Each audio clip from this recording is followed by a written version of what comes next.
Telangana public service commission వారు నిర్వహించే group 1 రిక్రూట్మెంట్‌లో భాగంగా మనకు ఈరోజు గ్రూప్ 1 మెయిన్స్‌లో పేపర్ 2లో వచ్చే భారత్ జ భారతదేశ చరిత్ర, సంస్కృతిలో భాగంగా మనకు భారత జాతీయ కాంగ్రెస్ గురించిన సమాచారం లాస్ట్ ఎపిసోడ్‌లో వివరించడం జరిగింది. మిగిలిన అంశాలను ఇక్కడ వివరించడం జరుగుతుంది. భారత జాతీయ కాంగ్రెస్ ఏర్పాటు కాకముందు భారతదేశంలో ఏం జరిగిందనే అంశాలను మనం ఓవరాల్‌గా చెప్పుకున్నట్లయితే క్రీశకం 1600 సంవత్సరాల్లో బ్రిటిష్ బ్రిటిష్ తూర్పు ఇండియా వర్తక సంఘం అనే సంఘాన్ని బ్రిటిష్ వారు స్థాపించి వారు తూర్పు దేశాలతో వర్తకం చేసుకోవడానికి, భారతదేశంతో వర్తకం చేసుకోవడానికి వారు బ్రిటన్ రాణైన ఎలిజబెత్ మహారాణి అనుమతి తీసుకోవడం జరిగింది. అనుమతి తీసుకొని వారు భారతదేశానికి వర్తకం చేసుకోవడానికి వచ్చి ఆనాటి మొఘల్ చక్రవర్తి అయిన జహాంగీర్ దగ్గర క్రీశకం 1611 సంవత్సరంలో వర్తక అనుమతిని పొంది వారు సూరత్‌లో తమ ఫ్యాక్టరీని మొట్టమొదట ఏర్పాటు చేసుకోవడం జరిగింది. ఆ విధంగా వారికి అంతకుముందే భారతదేశంలో ఉన్న పోర్చుగీస్ వారితో, తర్వాత డచ్ వారితో, తర్వాత డెన్‌లతో, తర్వాత అదే విధంగా వీరి తర్వాత వచ్చిన ఫ్రెంచి వారితో వీరికి వర్తక పోటీ ఏర్పడింది. ఈ వర్తక పోటీలో వీరికి వారి జ జ జరిగిన పోరాటాలు జరిగాయి. బ్రిటిష్ వారికి అజేయమైన నౌకాబలం ఉండడం వల్ల రకరకాల కారణాల వల్ల ఈ బ్రిటిష్ వారు మిగిలిన ఐరోపా కంపెనీలన్నిటిని కూడా అణచివేయడం జరిగింది. ఓడించడం జరిగింది. దాంతో ఆ కంపెనీలు భారతదేశం నుంచి వెళ్ళిపోవడం జరిగింది. ఆ విధంగా భారతదేశం నుంచి వెళ్ళిన తర్వాత బ్రిటిష్ వారే మొత్తం భారతదేశాన్ని కూడా వ్యాపార పరంగా ఆక్రమించుకొని, వ్యాపార పరంగా వాళ్ళందరూ కూడా వ్యాపారం చేసుకోవడం జరిగింది. ఈ వ్యాపారంలో బ్రిటిష్ వారు ఆర్థికంగా పరిపుష్టిని పొందడం జరిగింది. ఆర్థిక పరిపుష్టి పొందిన తర్వాత వారికి స్వదేశీ రాజుల యొక్క వ్యవహారాల్లో జోక్యం చేసుకున్నారు. స్వదేశీ రాజుల యొక్క బలహీనతను ఆసరాగా చేసుకొని, తర్వాత వారి అసమర్థతను ఆసరాగా చేసుకొని, వారి వారి పరస్పరాధిక్య పోరాటాలను ఆసరాగా చేసుకొని వీరు ఆహ్, వారి వారి వారి అంతరంగ విషయాలను జోక్యం చేసుకొని, క్రమంగా మొత్తం వివిధ యుద్ధాలు చేసి మొత్తం భారతదేశాన్ని కూడా ఆక్రమించడం జరిగింది. ఆ విధంగా కర్ణాటక యుద్ధాలు చేసి మనకు కర్ణాటకలో కొంత ప్రాంతం, తర్వాత మద్రాస్ ప్రెసిడెన్సీలో కొంత ప్రాంతాన్ని ఆక్రమించారు. మైసూర్ యుద్ధాలు చేసి దక్షిణ భారతదేశాన్ని మొత్తాన్ని ఆక్రమించుకున్నారు. అదేవిధంగా సిరాజుద్దౌలా ఆనాటి బెంగాల్ నవాబైన సిరాజుద్దౌలాను ఓడించడం జరిగింది. అదేవిధంగా 1764 సంవత్సరంలో బక్సార్ యుద్ధం చేసి అయోధ్య నవాబ్‌తో పాటు తర్వాత బెంగాల్ నవాబును, అయోధ్య నవాబును ఆనాటి మొఘల్ రాకుమారుడైన షా ఆలంను కూడా ఓడించడం జరిగింది. ఆ విధంగా ఓడించి వారు బీహార్, బెంగాల్, ఒరిస్సాలను ఆక్రమించుకున్నారు. తర్వాత మరాఠా యుద్ధాలు చేసి మధ్య భారతదేశాన్ని, మహారాష్ట్ర ప్రాంతాలను ఆక్రమించుకున్నారు. తర్వాత అదే విధంగా మనకు సిక్కు యుద్ధాలు చేసి ఉత్తర భారతదేశాన్ని ఆక్రమించుకున్నారు. తర్వాత మొఘల్ చక్రవర్తిని పదవీచ్యుతుని చేసి ఆయనకు రాజభరణం ఇచ్చి, పెన్షన్ ఇచ్చి మొఘల్ సామ్రాజ్యాన్ని కూడా మొత్తం ఆక్రమించుకున్నారు. ఈ విధంగా భారతదేశాన్ని మొత్తాన్ని ఆక్రమించుకున్న బ్రిటిష్ వారు వారి విధానాలను, వారి పద్ధతులను భారతదేశంలో ప్రవేశపెట్టడం జరిగింది. వారి విధానాలు, పద్ధతుల్లో మనకు ప్రధానంగా వారు వారి ప వారి స్ ఆర్థిక ప వార్థిక ఆర్థిక అంశాలకు అనుగుణంగానే భారతదేశంలో పరిపాలనా విధానాన్ని ప్రవేశపెట్టబడింది. భారతదేశం బ్రిటిష్ వారికి ఒక వలస దేశం అయిపోయింది. తర్వాత అంతేకాకుండా భారతదేశం బ్రిటిష్ వారికి ఒక వలస దేశమైంది. అంటే వారు భారతదేశాన్ని భారతదేశాన్ని అన్ని అన్ని రంగాల్లో దోపిడీ చేయడం ప్రారంభించారు. ముఖ్యంగా భారతదేశ సంపద అనేది బ్రిటన్‌కు తరలిపోయింది. ఈ విధంగా భారతదేశ సంపద బ్రిటన్‌కి ఏ విధంగా తరలిపోతుందో ఆనాటి ఈ ఈ డ్రేన్ థియరీలో Dadabhai Naoroji, the grand old man of India Dadabhai Naoroji drain థియరీలో సంపద స్రావ సిద్ధాంతంలో ఆయన వివరించడం జరిగింది. ఎందుకంటే భారతదేశంలో ఏ ఉత్పత్తులైనా ఇతర దేశాలకు ఎగుమతి కావాలంటే అది బ్రిటన్ వారి ద్వారా మాత్రమే కావాలి. అది ఎగుమతులకు సుంకాన్ని విధించాల్సి ఉంటుంది. మరి అదేవిధంగా బ్రిటన్ నుంచి భారతదేశంలో వచ్చే ఉత్పత్తులకు ఎలాంటి సుంకాలు దిగుమతి సుంకాలు చెల్లించాల్సిన అవసరం లేదు. మరి ఈ విధంగా మరి భారతదేశంలో ఉన్న ముడి సరుకులను బ్రిటిష్ వారు వారి దేశానికి తీసుకెళ్ళి అక్కడ 18వ శతాబ్దంలో వచ్చిన పారిశ్రామిక విప్లవంలో అనేక నూతన పరిశ్రమలు ఏర్పాటు చేయబడ్డాయి. ఈ నూతన పరిశ్రమలలో ఈ నూతన ఈ యంత్రాల్లో ఓహ్, ఆనాటి భారతీయ ముడి సరుకులను తీసుకుపోయి అక్కడ యంత్రాల్లో వస్తువులు తయారు తీసుకొచ్చి అతి చీప్‌గా వస్తువులు తయారు చేసి భారతదేశంలోనే వాటిని విక్రయించేవారు. అంటే వారు వచ్చే నాటికి భారతదేశంలో నాణ్యమైన వస్త్రాలు గానీ, నాణ్యమైన వస్తువులు గానీ భారతదేశంలో ఎగుమతి అయ్యేవి. ఆనాటి నాణ్యమైన వస్తువులు, వస్త్రాలు ఎగుమతి అయ్యేవి. అనాదిగా భారతదేశం అనేది ప్రాచీన కాలం నుంచి మధ్యయుగంలో గానీ, ప్రాచీన కాలంలో గానీ హ్మ్, హ్మ్, భారతదేశం అనేది నాణ్యమైన వస్తువులకు పుట్టిల్లుగా ఉండేది. అంటే ఇక్కడ నాణ్యమైన వస్తువులన్నీ కూడా తయారై యూరోప్ మార్కెట్‌ల్లోకి వెళ్ళేవి. యూరోప్‌లో మార్కెట్‌లోకి, రోమ్ మార్కెట్‌లోకి వెళ్ళేవి. ఆ విధంగా అనేక అంశాలు ఇక్కడి నుంచి వెళ్ళేవి. అలాంటిది భారతదేశ సంపద ఏ విధంగా పారిశ్రామిక విప్లవం వచ్చిందో, ఆ పారిశ్రామిక విప్లవంలో బ్రిటన్ వారు యంత్రాలు కనిపెట్టారో, ఆ యంత్రాల్లో అనేక వస్తువులు తయారు చేసి, వివిధ వస్తువులు తయారు చేసి, వస్తూత్పత్తులను తయారు చేసి, అవి చీప్‌గా తీసుకొచ్చి భారతీయులకే అమ్మేవారు. ఈ విధంగా వీరు తయారు చేసిన యంత్రాలపై తయారు చేసిన వస్తువులతోని భారతదేశంలో భారతీయ పరిశ్రమలు గానీ, భారతీయ కుటీర పరిశ్రమలు గానీ, భారతీయ పరిశ్రమలు గానీ, లేదా భారతదేశంలో ఉండే హస్తకళలు గానీ, ఈ యొక్క పోటీని తట్టుకోలేకపోయాయి. ఈ విధంగా పోటీని తట్టుకోలేక ఈ వృత్తుల వారందరూ కూడా తమ వృత్తులు కోల్పోవడం జరిగింది. ఈ వృత్తుల వారందరూ కూడా తమ వృత్తులు కోల్పోయి, వారు వివిధ రంగాలకు వలసపోవడం జరిగింది. ఆ విధంగా కొంతమంది ప ప కొంతమంది పరిశ్రమలకు వెళ్లారు. తర్వాత కొంతమంది వ్యవసాయ వృత్తిలోకి గత్యంతరం లేక వెళ్ళాల్సి వచ్చింది. పరిశ్రమలోకి వెళ్ళిన వారికి అవి బ్రిటిష్ వారి పరిశ్రమలే కాబట్టి, ఆ పరిశ్రమలో పని గంటలు ఎక్కువ, తర్వాత జీతం తక్కువగా ఉండేది. వారు దుర్భర దారిద్ర్యాన్ని అనుభవించేవారు. అదేవిధంగా వ్యవసాయ రంగంలోకి అనేక మంది వెళ్లారు.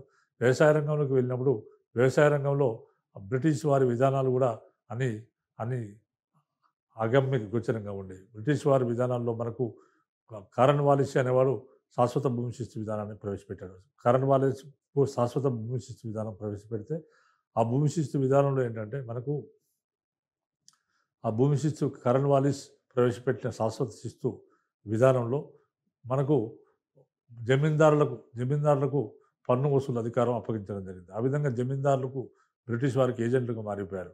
వారు ప్రజలు పంటలు పండినా, పండకపోయినా రైతులను పీడించి, పిప్పి చేసి పన్నులు వసూలు చేసేవారు. కొన్నిసార్లు రైతులు పన్నులు చెల్లించలేకపోతే వారి భూములను జమీందారులు ఆక్రమించుకునేవారు. ఇలాంటి పరిస్థితులు ఉండేవి. తర్వాత అదేవిధంగా పంట పండినా, పండకపోయినా పన్నులు చెల్లించాల్సి వచ్చేది. తర్వాత మహల్వారీ విధానం అనేది ఉండేది. ఆ తర్వాత కొన్ని ప్రాంతాల్లో రైతువారీ విధానం ఉండేది. రైతువారీ విధానంలో కొంత మేలు జరిగినప్పటికీ, అక్కడ పంటలు పండినా, పండకపోయినా అది పన్నులు చెల్లించే పరిస్థితి ఉండేది. ఈ విధంగా ఇటువంటి పరిస్థితుల్లో తీవ్ర అతివృష్టి, అనావృష్టి, తీవ్ర దుర్భిక్షం వలన పంటలు పండినా, పండకపోయినా పన్నులు చెల్లించాల్సిన పరిస్థితి ఉండేది. ఇలాంటి పరిస్థితి ఉండేది. ప్రజలు ఇలాంటి పరిస్థితులు ఆనాటి రైతులు చాలా రకరకాలుగా నష్టపోయారు. ఆనాడు అనేక కరువు కాటకాలొచ్చాయి. ఒక కరువు వచ్చి కొన్ని లక్షల మంది చనిపోయేవారు. ఒక కరువులో కొన్ని లక్షల మంది చనిపోయేవారు. కాబట్టి ఎలాంటి కరువు నివారణ చర్యలు చేపట్టలేదు. తర్వాత ఇటువంటి పరిస్థితుల్లో మనకు బ్రిటిష్ వారు ఇ మరి ఐ బ్రిటిష్ వారు భారతదేశంలో మరి రైల్వే వ్యవస్థలు నిర్మించారు. తర్వాత టెలిగ్రామ్, తపాలా సౌకర్యాలు కల్పించారు. కేవలం వారి సమాచారం కొరకు, తర్వాత భారతదేశంలో ఉన్న మారుమూల ప్రాంతాల్లో ఉన్న ఆ ముడిసరుకులను రేవు ప్రాంతాలకు చేర్చి అక్కడి నుంచి బ్రిటన్‌కు పంపించేవారు. బ్రిటన్‌కి పంపిస్తే అక్కడ ఉన్న ఇండస్ట్రీస్‌లో ఇవి తయారయ్యేవి. అక్కడ ఇండస్ట్రీస్‌లో ఇవి వస్తువులుగా తయారై మళ్ళీ భారతదేశానికి వచ్చేవి. కాబట్టి రైల్వే వ్యవస్థ అనేది, తపాలా వ్యవస్థ అనేది ఆనాటి ప్రజల కోసం, ప్రజల ఉపయోగానికి వాళ్ళు నిర్మించిన వ్యవస్థ కాదు. అంతేకాకుండా బ్రిటన్ వారికి జాత్యహంకారం ఎక్కువగా ఉండేది. బ్రిటన్ వారికి జాత్యహంకారం ఉండేది. తమ జాతి గొప్పదని, మీ జాతి భారతీయులు చాలా వెనకబడి ఉన్నారని, మీకు సంస్కృతి లేదని, మీరు వెనకబడ్డ జాతి అని, ఇట్లా రకరకాలుగా బ్రిటిష్ వారు భారతీయులను ఈసడించుకునేవారు. తర్వాత మీ క్రైస్తవ మిషనరీలు భారతదేశానికి వచ్చాయి. భారతదేశానికి వచ్చి మత ప్రచారం మొదలుపెట్టాయి. అటువంటి పరిస్థితుల్లో హిందూ మతం అనేక వర్ణ వ్యవస్థ, కుల వ్యవస్థతో కూడుకున్నదని, కాబట్టి కుల వ్యవస్థ, వర్ణ వ్యవస్థతో కూడుకున్నదని, ఆ విధంగా ఆ విధంగా అంతేకాకుండా అనేక సాంఘిక దురాచారాలు హిందూ మతంలో ఉన్నాయని, కాబట్టి ఎవరైనా గానీ మీరు అందరూ గూడా హిందూ మతం నుంచి ఈ మా క్రైస్తవ మతంలో మారితే మంచి ఆధునికులు అవుతారని వాళ్ళు పేర్కొన్నారు. ఏ విధంగానైతే మా మా పరిపాలనను మీరు అంగీకరించారో, అదే పరిపాలన అంగీకరించారో, అదే విధంగా మా మతాన్ని గూడా మీరు అంగీకరించండి. మిమ్మల్ని నాగరికులను చేస్తామని పేర్కొనడం జరిగింది. అదేవిధంగా మనకు ఇంకా ఇంకా ఇంకా ఇంక ఇతరాతర విషయాల్లో అంటే మనకు ఈ విధంగా పేర్కొనడం జరిగింది. ఇతరాతర విషయాలు కూడా పేర్కొనడం జరిగింది. ఆనాటి మీ మతం హిందూ మతం అనేక సాంఘిక దురాచారాలతో కూడుకొని ఉన్నదనంటే, ఆ రోజుల్లో 19వ శతాబ్దంలో సంఘ సంస్కరణ ఉద్యమాలు వచ్చాయి. అలాంటి సంఘ సంస్కరణ ఉద్యమాలు ఇవన్నీ కూడా భారతీయులను భారతీయ సమాజంలో ఉన్న సాంఘిక దురాచారాలను రూపుమాపి భారతీయులను ఆధునికం చేయాలనే ఉద్దేశంతో ఈ సంఘ సంస్కరణ ఉద్యమాలు వచ్చాయి. ఈ సంఘ సంస్కరణ ఉద్యమాలకు నాయకత్వం వహించిన వాడు రాజా రామ్మోహన్ రాయ్. ఆయన 1828వ సంవత్సరంలో బ్రహ్మ సమాజాన్ని స్థాపించాడు. బ్రహ్మ సమాజాన్ని స్థాపించి ఆయనే ఏకేశ్వర ఉపాసన చేయాలి.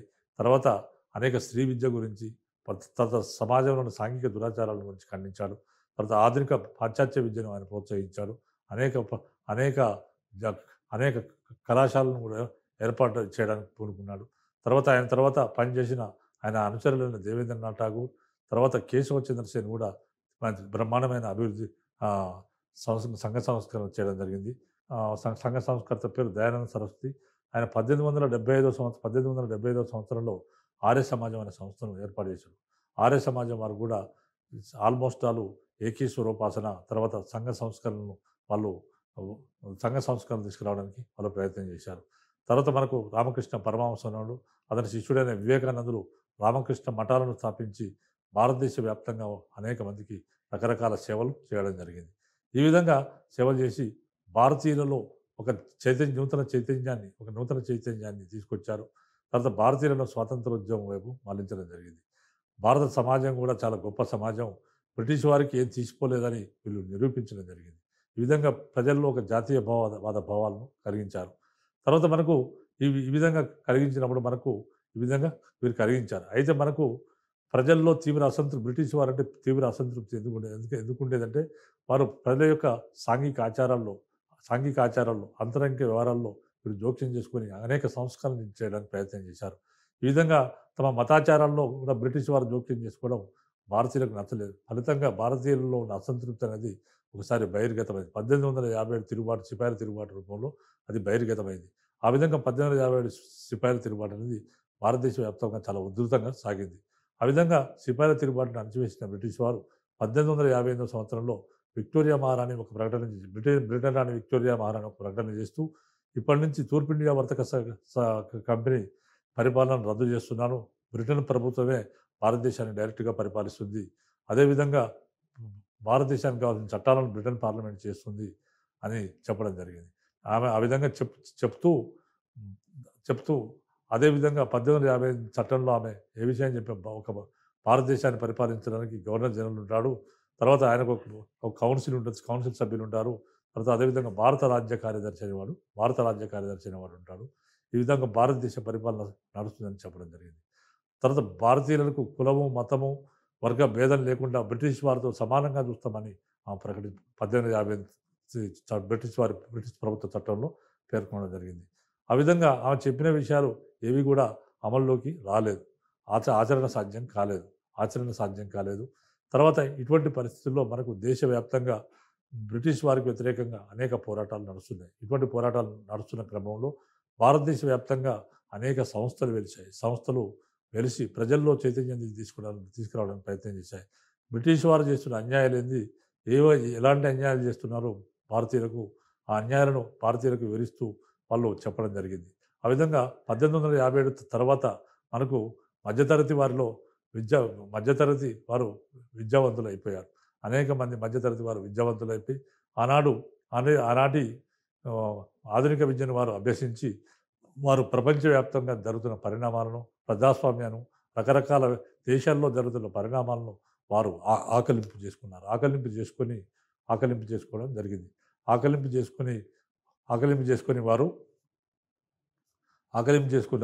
చేసుకొని వారు పాశ్చాత్య విద్య పట్ల ఆకర్షితులై ఆనాడు స్వాతంత్ర ఉద్యమానికి నాయకత్వం వహించడానికి వాళ్ళు ముందుకు రావడం జరిగింది. అదేవిధంగా జరిగిన రాజకీయ ఉద్యమాలకు కూడా వాళ్ళు రాజకీయ ఉద్యమాలకు కూడా నాయకత్వం వహించడానికి కూడా సిద్ధపడ్డారు. తర్వాత మనకు ఈ విధంగా వస్తున్న క్రమంలో బ్రిటిష్ వారికి భారతీయులకు మాత్రం ఒక గొప్ప సంఘర్షణ జరుగుతుంది అని చెప్పే ఉద్దేశంతో భారతీయులలో ఒక అంశం వచ్చిందనమాట.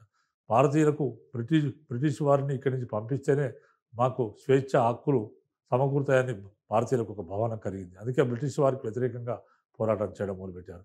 ఈ విధంగా ఉత్తర భారతదేశం, దక్షిణ భారతదేశంలో అనేక సంఘాలు వెలిసి ప్రజల్లో చైతన్యం తీసుకొచ్చాయి. ఆ విధంగా తీసుకొస్తున్న క్రమంలో మనకు 1885 సంవత్సరంలో ఏవో హ్యూమ్ అనేవాడు భారత జాతీయ కాంగ్రెస్ అనే సంస్థని స్థాపించాడు.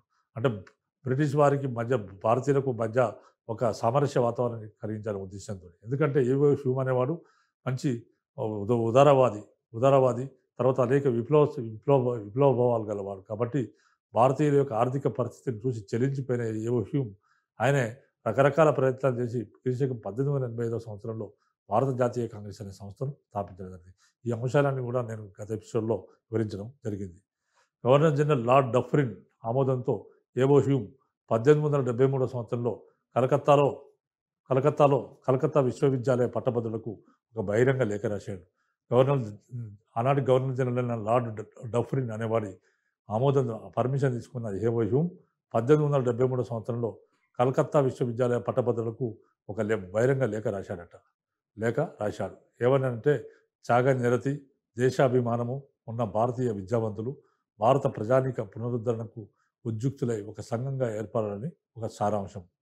త్యాగ నిరతి, దేశాభిమానం ఉన్న భారతీయులందరూ కూడా భారతీయ చదువుకున్న వాళ్ళందరూ కూడా భారత ప్రజానీక పునరుద్ధరణకు భారత ప్రజానీకానికి సేవ చేయడానికి ఉద్యుక్తులు అంటే సిద్ధం కావాలని ఒక సంఘంగా ఏర్పడాలని ఆ లేఖ రాయడం జరిగింది. సమర్థులైన వారు కనీసం 50 మంది ఉన్నా చాలని పని ఎంతో సులువు అవుతుందని అతను పేర్కొన్నాడు. సమర్థులైన వారు కనీసం 50 మంది ఉన్నా చాలని పని ఎంతో సులువు అవుతుందని ఆయన ఏవో హ్యూమ్ పేర్కొనడం జరిగింది. 1883-84లో ఈ సిమ్లా ఋషి ఏమంటారు, సిమ్లా ఋషి అంటారు. ఎందుకంటే ఆయన ఐసీఎస్ ఆఫీసర్, ఆయన రిటైర్ అయి సిమ్లాలో రెస్ట్ తీసుకుంటున్నప్పుడు ఈ యొక్క ఆయన ఈ సంస్థను ఏర్పాటు చేయాలి. 1883-84 సంవత్సరంలో ఈ సిమ్లా ఋషి అంటే ఏవో హ్యూమ్ అనేవాడు రాజకీయ రంగంపై ఆ రాజకీయ రంగంలో భారతదేశంలోని వివిధ నాయకులతో సంప్రదించి భారతదేశంలోని వివిధ నాయకులతో మాట్లాడి ఆయన ఇండియన్ నేషనల్ యూనియన్ అనే సంస్థను స్థాపించాడు. ఇండియన్ నేషనల్ యూనియన్ అనే సంస్థను స్థాపించడం జరిగింది.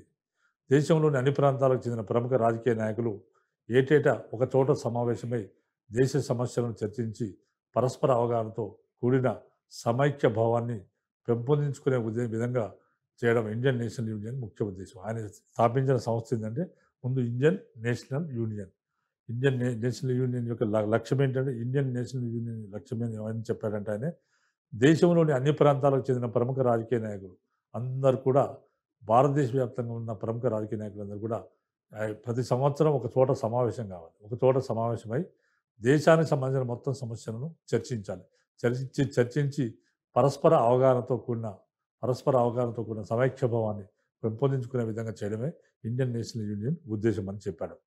1884 సంవత్సరం చివరకు ఏవో హ్యూమ్ బొంబాయి వచ్చి ఒక సమగ్ర కార్యక్రమాన్ని గురించి స్థానిక నాయకులతో సంప్రదించాడు. మొత్తం భారతదేశానికి సంబంధించి రాజకీయ కార్యకలాపాలను సాగించడానికి ఒక సంఘాన్ని స్థాపించాలని ప్రయత్నించాడు. కానీ అది అంతగా ఫలించలేదు. 1885 సంవత్సరం మార్చి నాటికి ఏవో హ్యూమ్ మద్రాసు చేయడం జరిగింది. అప్పటికే మద్రాస్ మహాజన సభ అనేది అప్పటికే స్థాపితమైపోయింది. అక్కడ దివ్యజ్ఞాన సమాజ సభ్యులలో కొంత రాజకీయ చింతన కూడా కనబడడం కూడా ప్రారంభమైంది. ఈ సమాజ నాయకులైన వోల్కాట్ అంటే దివ్యజ్ఞాన సమాజ నాయకులైన వోల్కాట్, ఎనిమిసెంట్ మొదలైన వారు భారత రాజకీయ కాంగ్రెస్కు దివ్యజ్ఞాన సమాజం మాతృ సంస్థను ప్రకటించడం కూడా జరిగింది. వీరందరూ ఏం చెప్పారంటే భారత జాతీయ కాంగ్రెస్కు దివ్యజ్ఞాన సమాజం అనేది ఒక మాతృ సంస్థని ప్రకటించడం జరిగింది. అయితే వోల్కాట్ చేసిన ప్రకటన నిజం కాదు. 1884 సంవత్సరంలో దివ్యజ్ఞాన సమాజం వారు సమావేశం జరపకముందే 1883లో నేషనల్ కాన్ఫరెన్స్ కలకత్తాలో సమావేశం జరిపింది. 1884 సంవత్సరంలోనే దివ్యజ్ఞాన సమాజం వారు సమావేశం జరగక ముందుకే 1883 సంవత్సరంలో నేషనల్ కాన్ఫరెన్స్ కలకత్తాలో సమావేశం జరిపి ఈ విషయంలో మార్గదర్శి అయింది. అంటే కాంగ్రెస్ స్థాపనకు అది మార్గదర్శి కావడం జరిగింది. అంతేకాక దివ్యజ్ఞాన సమాజం వారి కార్యక్రమం వాస్తవ రూపం ధరించలేదు. మద్రాసులో కొందరు స్థానికులను కలుసుకున్న తర్వాత ఏవో హ్యూమ్ కలకత్తా చేరడం జరిగింది. అంటే భారతదేశ వ్యాప్తంగా తిరుగుతున్నాడు ఆయన. అందరి అభిప్రాయాలు తీసుకోవడానికి భారతదేశ వ్యాప్తంగా తిరుగుతున్నాడు. మద్రాసులో కొందరు స్థానికులను కలుసుకున్న తర్వాత ఏవో హ్యూమ్ కలకత్తాకు చేరుకున్నాడు. అక్కడి రాజకీయ సంఘాలు అన్ని ముఠా రాజకీయాలతో సతమతం అవుతున్నాయి. అప్పుడు ఉమేష్ చంద్ర బెనర్జీ, WC బెనర్జీ, NN సేన్ మొదలైన వారితో ఏవో హ్యూమ్ ఇండియన్ నేషనల్ యూనియన్ సమావేశాన్ని గురించి సంప్రదించాడు. ఇండియన్ నేషనల్ యూనియన్ సమావేశాన్ని గురించి ఆయన మాట్లాడడం జరిగింది. అయితే సురేంద్రనాథ్ బెనర్జీని మాత్రం ఆయన కలుసుకోలేదు. అయితే సురేంద్రనాథ్ అలాంటి ఐసీఎస్ ఆఫీసర్ ఆయన కూడా సురేంద్రనాథ్ బెనర్జీని మాత్రం ఆయన కలుసుకోలేదు. అక్కడి నుంచి బయలుదేరి దారిలో అనేక చోట్ల ఆగుతూ హ్యూమ్ చివరికి సిమ్లా చేరుకున్నాడు. సిమ్లా చేరుకోవడం జరిగింది. వైస్రాయ్ డఫ్రిన్ ఆనాటి గవర్నర్ జనరల్ అయిన డఫ్రిన్ని కలుసుకొని అతనికి తన ప్రణాళిక గురించి వివరించాడు. బొంబాయిలో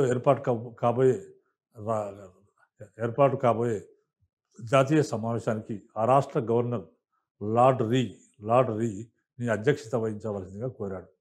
బొంబాయిలో ఒక జాతీయ సమావేశం ఏర్పాటైంది. ఆ సమావేశానికి మహారాష్ట్ర గవర్నర్ లార్డ్ రీ అనేవాడు అధ్యక్షత వహించవలసిందిగా ఆయన కోరడం జరిగింది. అయితే డఫ్రిన్ ఆనాటి గవర్నర్ జనరల్ డఫ్రిన్ ఈయన కోరికను ఆమోదించలేదు. ఈ సమావేశాలు తప్పకుండా ప్రభుత్వ విధానాలను విమర్శించేవిగా ఉంటాయి కాబట్టి, ప్రభుత్వం తీర్చలేని కోరికలను అవి కోరుతాయి కాబట్టి లార్డ్ రీ ఆ సమావేశానికి అధ్యక్షత వహించని హ్యూమ్కు డఫ్రిన్ తెలిపాడు. డఫ్రిన్ ఏం చెప్పాడు, కారణాలు ఏం చెప్పాడంటే, ఆ సమావేశాలు అనేవి తప్పకుండా ప్రభుత్వ విధానాలను విమర్శించేవిగా ఉంటాయి. మీ సమావేశాల్లో ప్రభుత్వ విధానాలను విమర్శిస్తారు కాబట్టి ప్రభుత్వం మీ కోరికలు కూడా మీకు ఎలాంటి కోరికలు కోరుతారంటే ప్రభుత్వం తీర్చలేని కోరికలు కోరుతారు కాబట్టి ఈ సమావేశానికి బొంబాయి గవర్నర్ అయిన లార్డ్ రీ అనేవాడు దీనికి అధ్యక్షత వహించడం కుదరదని ఆనాడు గవర్నర్ జనరల్ యవో హ్యూమ్కు వివరించడం జరిగింది. మొత్తం మీద ఆ సమావేశానికి డఫ్రిన్ తన మద్దతు ప్రకటించకపోయినా అతని ఆమోదం మాత్రం ఉంటుందని హ్యూమ్కు అర్థమైపోయింది. తర్వాత యవో హ్యూమ్ తన రాజకీయ సహచరులకు ఒక రహస్య సర్క్యులర్ను పంపించాడు.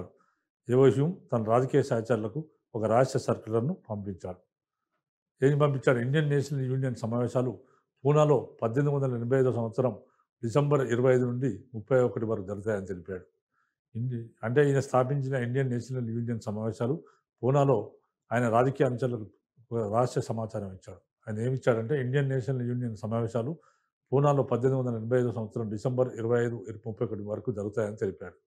ఆంగ్ల భాష బాగా తెలిసిన రాజకీయ నాయకులు బెంగాలు, బొంబాయి, మద్రాసు రాష్ట్రాల నుండి ప్రతినిధులుగా కూడా వస్తారని ఆ సర్క్యులర్లో ఆయన తెలియజేయడం జరిగింది. ఆ సమావేశానికి 4 ముఖ్య ధ్యేయాలు ఉన్నాయని చెప్పాడు. అదేంటంటే, మొట్టమొదటి జాతీయ అభివృద్ధికి కృషి చేసే వారందరూ ఒకరినొకరు వ్యక్తిగతంగా తెలుసుకోవడం. జాతీయ అభివృద్ధికి అంటే దేశ అభివృద్ధికి ఎవరైతే కృషి చేస్తారో వారిని ఒకరికొకరు పరిచయం కావడం. తర్వాత విభిన్న భారతీయులలో గల దురభిమానాలు పోగొట్టడం.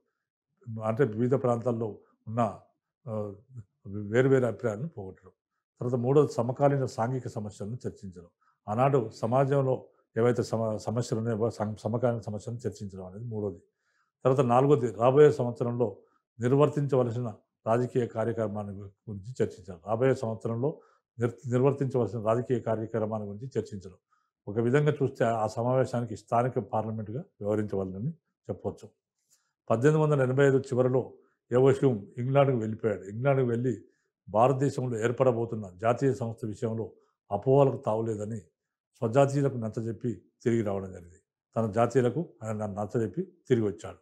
పూనాలో జరగవలసిన సమావేశం అక్కడ పూనాలో కలరా ప్రబలినందువల్ల బొంబాయికి మార్చడం జరిగింది. ప్రదేశంతో పాటు పేరు కూడా మారింది. నేషనల్ యూనియన్ అనే పేరు పోయి ఇండియన్ నేషనల్ కాంగ్రెస్ అనే పేరు వచ్చింది. నేషనల్ యూనియన్ అనే పేరు పోయింది, దానికి ఇండియన్ నేషనల్ కాంగ్రెస్ అనే పేరు వచ్చింది. కాంగ్రెస్ ప్రథమ సమావేశము 1885 డిసెంబర్ 28న బొంబాయిలోని గోకుల్దాస్ తేజ్పాల్ సంస్కృత కళాశాలలో కాంగ్రెస్ మొట్టమొదటి సమావేశము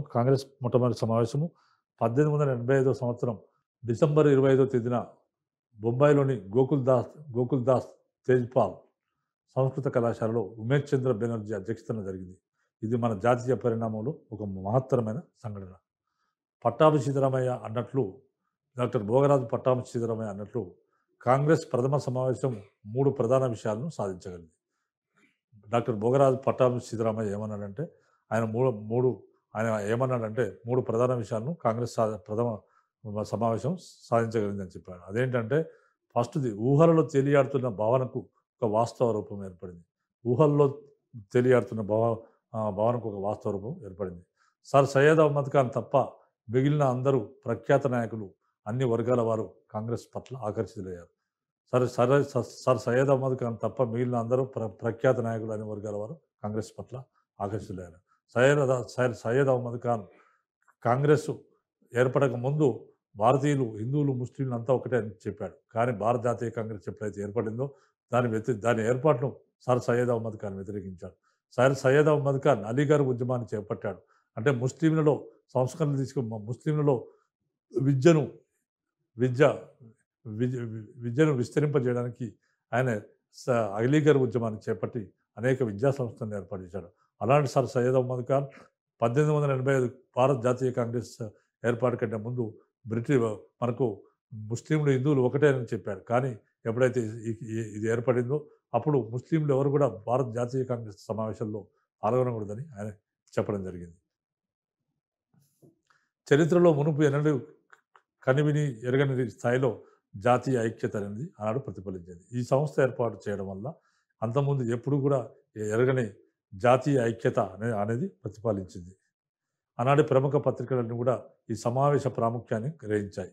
ఈ కాంగ్రెస్ వలన జాతీయ అభివృద్ధి చక్కగా జరుగుతుందని కలకత్తాకు చెందిన ఇండియన్ మిర్రర్ అనే పత్రిక, దానివల్ల దేశభక్తి పెరిగి చక్కని ప్రజాభిప్రాయం ఏర్పడుతుందని మద్రాసు చెందిన హిందూ అనే పత్రిక ప్రకటించడం జరిగింది. అయితే కాంగ్రెస్ స్థాపనలో ఏవో హ్యూమ్ పాత్రను గురించి రకరకాల అభిప్రాయాలున్నాయి. 1918లో బిపిన్ చంద్రపాల్ మాట్లాడుతూ కాంగ్రెస్ ఒక మాజీ ప్రభుత్వాధికారి నాయకత్వంలో కొందరు సంపన్నులు రహస్యంగా స్థాపించారని పేర్కొన్నారు. ఆనాటి ఆ అతివాద నాయకుడైన బిపిన్ చంద్రపాల్ 1918 సంవత్సరంలో మాట్లాడుతూ ఆయన చెప్పాడట, ఒక మాజీ ప్రభుత్వాధికారి నాయకత్వంలో కొందరు భారతదేశంలో ఉన్న సంపన్నులు రహస్యంగా స్థాపించారని ఆయన పేర్కొన్నాడు. అయితే హ్యూమ్ అనుభవాలు తెలుసుకుంటే కానీ ఈ విధమైన వ్యాఖ్యలకు సమాధానం దొరకదు. హ్యూమ్ 1882లో పదవి విరమణ చేయబోయే ముందు ఆంగ్లేయులకు వ్యతిరేకంగా ఉన్న అనేక పత్రాలను చూడటం తటస్థించింది. అతనికి డఫ్రిన్తో పరిచయం ఉంది కాబట్టి, ఆనాటి గవర్నర్ డఫ్రిన్తో పరిచయం ఉంది కాబట్టి వారిద్దరు కలుసుకోవడం, సేఫ్టీ వాల్వులు, రక్షక కవాటాల గురించి చర్చించుకోవడం జరిగింది. ఇటువంటి సమావేశాలతోనే రాజకీయ నాయకులు ప్రతి సంవత్సరం సమావేశాలను జరుపుకోవాల్సిన అవసరాల గురించి హ్యూమ్కు డఫ్రిన్ తెలిపి ఉంటాడు. ఈ సలహా హ్యూమ్ దగ్గరికి వచ్చేసరికి ఒక శాశ్వతమైన జాతీయ కాంగ్రెస్గా ఆవిర్భవించింది. ఈ విధంగా హ్యూమ్ కృషికి ఏదో కొంత సమయం డఫ్రిన్ నుంచి లభించింది. తీవ్రవాదిగా ఉండే సురేంద్రనాథ్ బెనర్జీని కాంగ్రెస్ సమావేశానికి దూరంగా ఉంచడం, ఆంగ్ల సాంప్రదాయాన్ని బాగా జీర్ణించుకొని రాజకీయాలకు దూరంగా ఉండే డబ్ల్యూసి బెనర్జీ దానికి అధ్యక్షత వహించడం అనే విషయాలు డఫ్రిన్ సానుభూతిని దీనిపైన డఫ్రిన్కి ఉన్న సానుభూతిని సంపాదించి పెట్టాయి. గోపాలకృష్ణ గోఖలే అన్నట్లు కాంగ్రెస్ను ఒక ఆంగ్లేయుడు కాక భారతీయుడు ఎవరైనా స్థాపించి ఉంటే అది అనగదొక్కేవారు. అంటే ఒకవేళ గోపాలకృష్ణ గోఖలే ఏమన్నాడంటే, ఏవో హ్యూమ్ ఒక ఆంగ్లేయుడు భారత జాతీయ కాంగ్రెస్ స్థాపించాడు కాబట్టి ఏం కాలేదు, కానీ ఆయన స్థానంలో ఒక భారతీయుడు ఎవరైనా ఈ సంస్థను స్థాపించి ఉంటే ఆ సంస్థను అనగదొక్కేవారు, బ్రిటిష్ వారు అనగదొక్కేవారని ఆయన చెప్పడం జరిగింది. తర్వాత సంవత్సరాల్లో కాంగ్రెస్కు పాటలు ఎడు తప్పనే లేదు. ఇక్కడ గమనించవలసిన విషయం ఏంటంటే, అటు హ్యూమ్ కానీ ఇటు ఆంగ్ల పాలకులు కానీ కోరుకున్నది భారతదేశంలో ఆంగ్ల పాలనకు దెబ్బ లేకుండా చేయడం. ఇక్కడ హ్యూమ్ కూడా కోరుకున్నాడు, ఆంగ్ల పాలకులు కోరుకున్నారు. ఎందుకంటే ఇద్దరి మధ్య ఒక సామరస్యం ఉంటే ఆంగ్ల పరిపాలన ఇంకెక్కువ కాలం సాగే అవకాశం ఉంటుంది, పీస్ఫుల్గా ఉంటుంది. కాబట్టి ఆ విధంగా మరి ఆంగ్ల పాలనకు దెబ్బ లేకపోవడం చేయడమే ఈ సంస్థ ఉద్దేశం. దాన్ని ఆంగ్ల పాలకులు పటిష్టమైన పాలనా యంత్రాంగం ద్వారా సాధించాలని కోరుకుంటే, ఏవో హ్యూమ్ మాత్రం ప్రజాభిప్రాయాన్ని సేకరించి సానుభూతి ద్వారా సాధించాలని కోరుకున్నాడు. అయితే చివరకు కాంగ్రెస్ ఇరుపక్షాల ఉద్దేశాలను చేతులు దాటిపోయింది. తర్వాత ఈ విధంగా మనకు ఈ విధంగా భారత జాతీయ కాంగ్రెస్ అనే సంస్థను ఏవో హ్యూమ్ అనేవాడు ఈ విధంగా స్థాపించడం జరిగింది. మిగిలిన అంశాలను నెక్స్ట్ ఎపిసోడ్లో వివరించడం జరుగుతుంది.